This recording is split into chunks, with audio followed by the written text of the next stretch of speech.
You have to walk the talk. You have to be authentic as a leader. If you're not doing it, they see that. It is entirely universal. There's other people who are going through this. For me, a great leader needs to be able to marry three things: vision, systems, and people. Welcome to Leadership Moments if this is your first time, and if you are returning, thank you for your support. This show is about leaders from all walks of life, leadership tips, and maybe even a little of what you wouldn't expect to help you in leadership. We would appreciate it if you tell someone else about our podcast as we strive to support all leaders that want to just be better. Let's get on with the show. So welcome to Leadership Moments, where we bring you real solutions to real leadership challenges. I'm Tracy Ann Palmer, and I'm joined by my fabulous co-host, Stacey Caster. And today we're tackling a challenge that both of us encounter frequently in our coaching practices. And that is how to handle situations when someone is resisting to be coached. Now, Stacey, this came up in 3 of my client sessions just last week. You know, Tracy Ann, it's fascinating that you mentioned this because just last week, I was leading a workshop with a whole bunch of senior executives, and this exact topic occurred with us.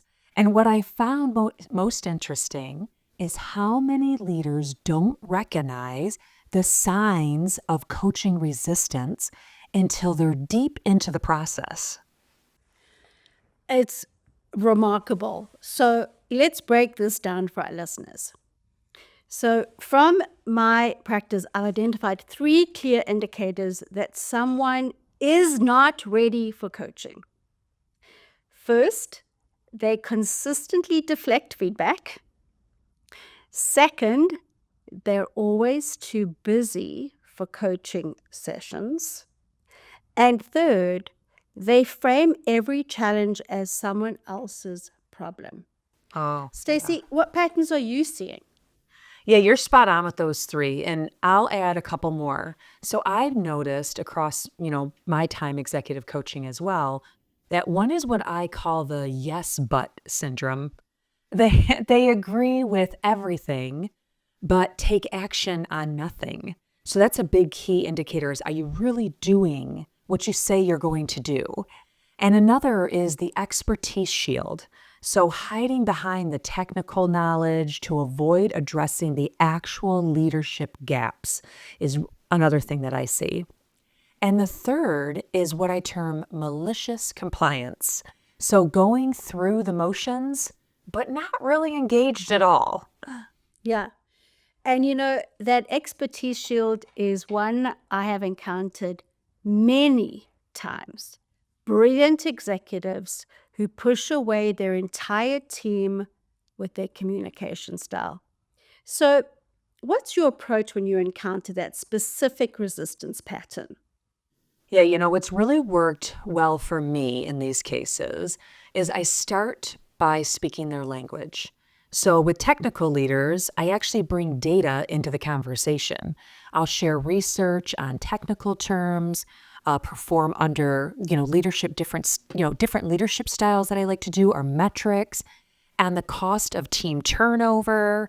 And once they see the numbers, they're often more open to coaching.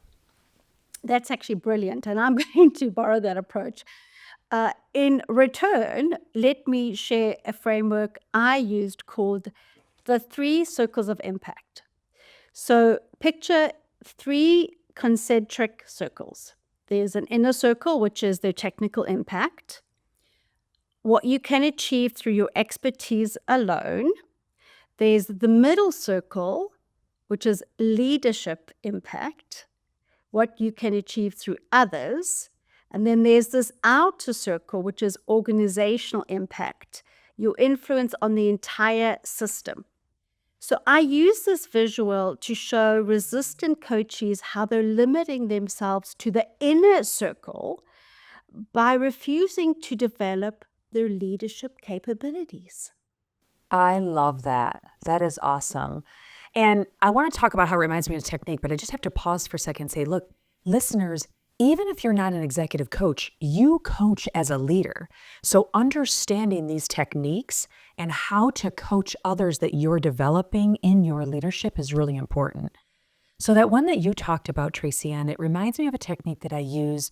It's for the yes, but people. And I call it the future cost exercise. So I have them calculate the career opportunities that they might miss in the next 5 years if they don't address their development areas. And it makes the abstract concept of a personal growth very concrete for them. You know, that is such a powerful visualization, because how many times do you and I have individuals who say, I want to get to the C-suite. How do I do it? Right? But the question is, are you willing and are you prepared to do what is necessary to get there? And I'm going to adapt that for a group coaching session that I'm running next week. And you know what else I found effective? Recording mock meetings. When resistant leaders see themselves in action, you know, none of us like to look at ourselves typically in meetings anyway, but when they see themselves in action, it often creates what I call a mirror moment, right? This like sudden self-awareness that opens them to coaching because they like, it's in their face. Yeah, the mirror moment. I love that. Now let's talk about timing, because I think that's crucial. In my practice, I've identified specific windows when people are the most receptive to coaching. So do you want to explore those? Yeah, definitely. So in my experience, there have been 5 key moments when even resistant people become more coachable. The first is right after promotion. Yeah. And let me guess, another is during a significant market change or company restructure. Exactly. So, number 3 on the list, why don't you share what you've observed about timing, and then we can give our listeners a combined framework for identifying these coaching windows. Perfect. I've documented what I call trigger events, specific situations that create coaching receptivity. The first is what I call the performance plateau, and this is when high performers suddenly stop advancing. And the second is the team exodus, when they start losing good people. Yeah, and I bet you've also seen what I call the peer promotion trigger, right? Yeah. When they watch colleagues advance past them and wonder what happened. Yeah, every time. And so let's break this down for our listeners. So here's our joint checklist for identifying when someone might be most open to coaching. And before we dive in, let's just say those moments that we talked about, although they hurt at the time or they're struggling for the person, they are good because they're getting the person open and ready to be able to do that. So let's talk about when they might be open to coaching, Tracy Ann. Yeah, so I'll start with the environmental triggers. And these are, typically the external events that often create coaching readiness. There's been an organizational change, there's been a disruption in the industry, something like that. Yeah. And with that, the change could be a merger, acquisition, or even a new strategic direction. So I found that when technical leaders especially start to recognize they need new skills, that's when it happens. That's right, exactly. And that second environmental trigger, I mentioned it, but it's this market disruption, right? Industries, dynamic shift. When if you think about when we went from hardware to software, right? When we had the cloud, I mean, all of that, right? That's when these resistant leaders realize that they have to adapt because the industry, the market, it's not staying stagnant. Yeah. And that connects perfectly with what I call the personal catalyst.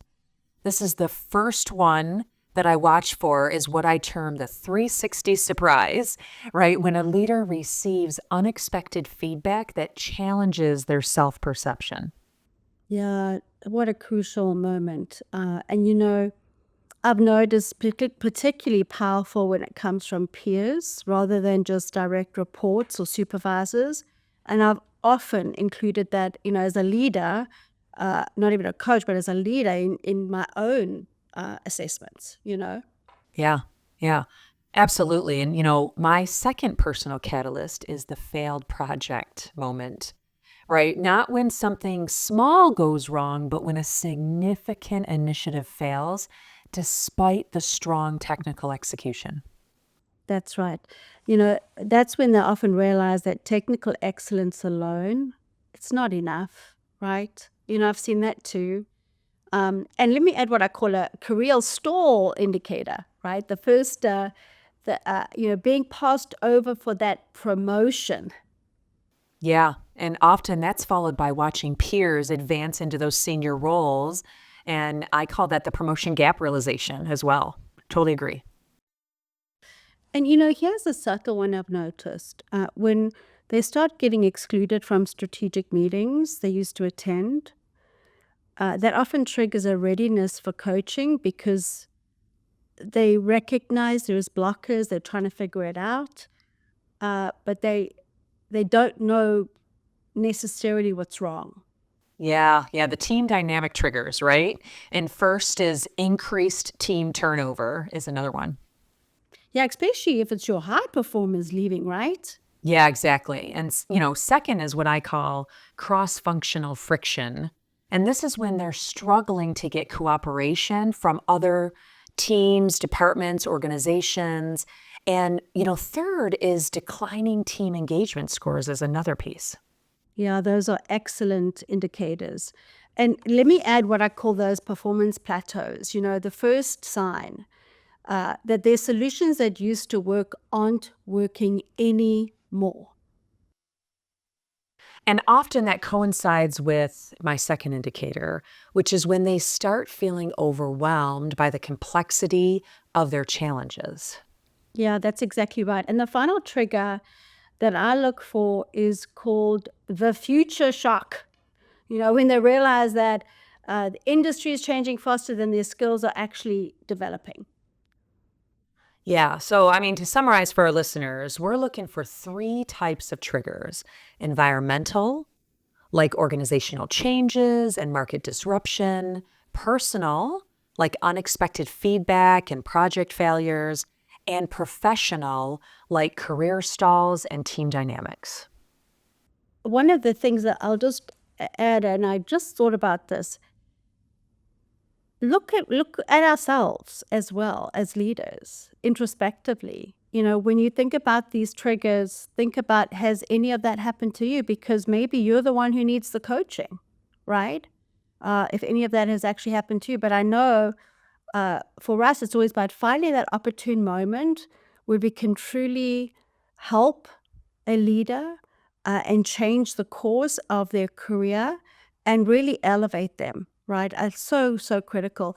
But, another tip I wanted to give our audience, and I certainly can't take any credit for this, is one that was shared with me years ago. And I thought it was brilliant. As leaders, it's always good to give feedback right away if we can, right? Because the moment passes. But the reality is the person may not be open to coaching at that exact moment. I think everybody knows what I'm talking about.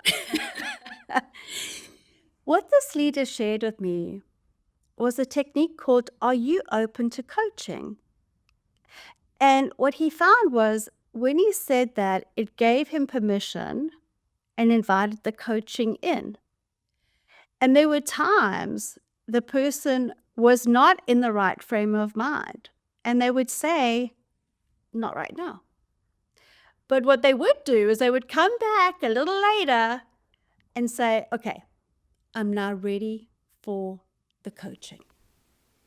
Yeah, I love that. That's really good. And I would just add to that, sometimes people will say they're ready for it, but their body language, their tone, everything is saying, yeah, they're not really ready for it. So I think you have to really kind of listen with all your senses, right? To say, are they really ready for this? And maybe you can say, why don't we talk later if they say that they are or something, try to find a way out of that. But, inviting the coaching in and then making sure that the person is in the right frame of mind to accept that coaching. Man, it's great. What a great tip. And, it's been incredibly practical as we've done that. So before we wrap up, let's each share our top 3 coaching resistant breakthroughs. So those moments when we finally got through to someone who was initially resistant. Yeah, I'll start with what I consider really my most significant breakthrough. I was working with a finance executive, who was brilliant with numbers, but completely resistant to focusing on leadership development, right? Reached a peak at their career, didn't really feel like, there was anything more to learn from someone else, right? And the breakthrough came when I helped him calculate that actual cost of his team's high turnover, right? We looked at the recruitment costs, the training time, the productivity gaps. And when he saw that his leadership style was actually costing the company nearly $2 million annually, everything changed. And he became one of my most engaged coaches. That is so powerful. You used his language, him or her language, and the numbers.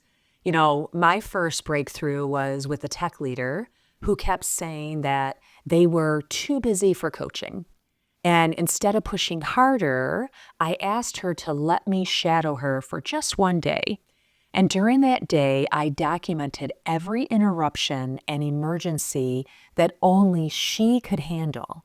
And when I showed her that 70% of these issues could have been handled by her team if they were properly developed, she had what I would call the delegation epiphany.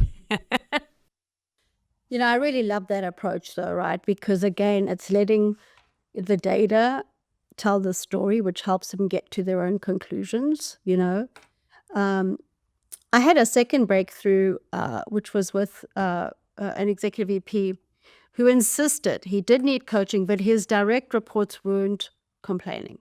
They were not complaining. He did not need coaching. And I suggested we do an anonymous survey, not just direct reports, but also the teams, the influencers, right? I call that the leadership impact cascade.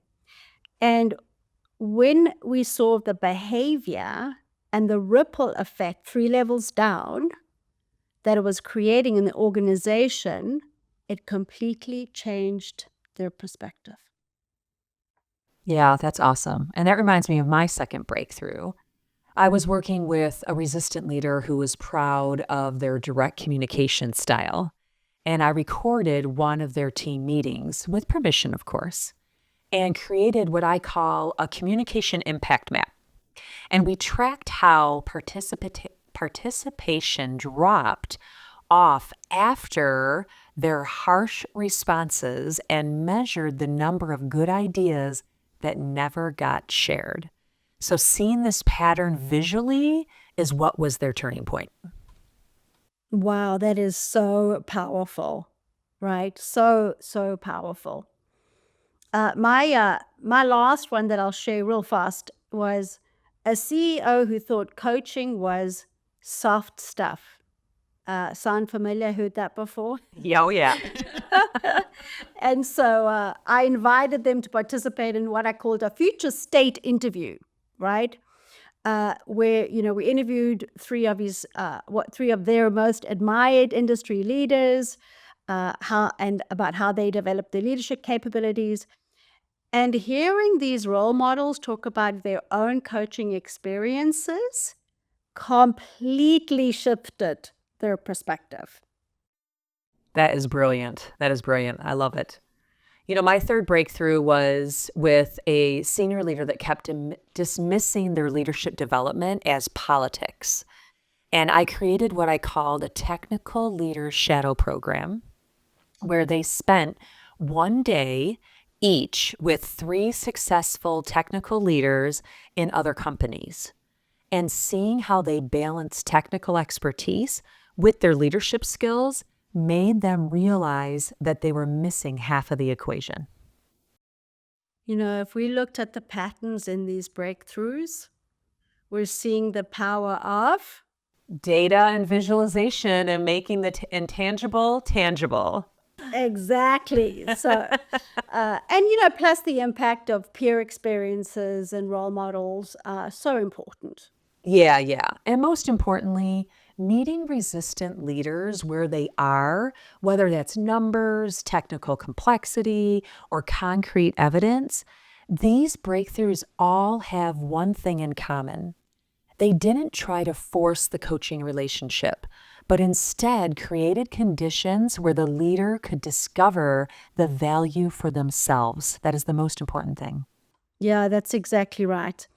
And Stacey, just what a great discussion. I think as leaders, there's a lot of food for thought there for all of us, looking at ourselves, as well as coaches, right? And to our listeners, remember, coaching resistance isn't a dead end. It's just a challenge that requires the right tools and also the right timing. Right. All right, we'd love to hear your experience with these strategies, with what you have done. Share them with us on our YouTube channel. Let us know what topics you care about, and we will bring them to you right here on leadershipmomentspodcast.com. Thanks, everyone. If you enjoyed the show, please go to leadershipmomentspodcast.com to subscribe to the podcast or on your favorite player, as well as follow us on Instagram and LinkedIn. You can also send us a message on what you like and don't like, or what guest you want us to have on the show. So until next time, this is Stacey Castor, and what doesn't challenge you won't change you. And I'm Tracy Ann Palmer. Be the change you wish to see in the world.